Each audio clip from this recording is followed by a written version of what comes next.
مجلس إدارة نادي الزمالك بدأ يشتغل بمنتهى القوة في موضوعين، الموضوع الأولاني اللي هو فك القيد. في خلال أيام بسيطة هنسمع عن فك القيد لنادي الزمالك، وده مهم جدا جدا لنادي الزمالك. تاني حاجة وتاني موضوع هو التعاقد مع صفقات جديدة الزمالك محتاجها زي المدافعين.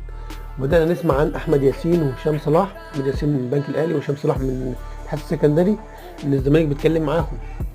أسامة فيصل هيرجع من البنك الاهلي. ففي صفقات دلوقتي الزمالك شغال عليها بس في الكتمان، في صفقات احنا ما نعرفهاش، في مهاجم كويس، في وسط ملعب كويس. فالزمالك دلوقتي بيشتغل على فك القيد من ناحيه، وفي صفقات جديده هتيجي للزمالك من ناحيه ثانيه زي الزمالك محتاجها. وفي نفس الوقت في بعض اللعيبه اللي هتمشي من الزمالك زي محمد عبد الغني، زي ناصر منسي، سامسون اكينولا. ففي بعض الصفقات اللي ما بتأديش مع نادي الزمالك هتمشي، في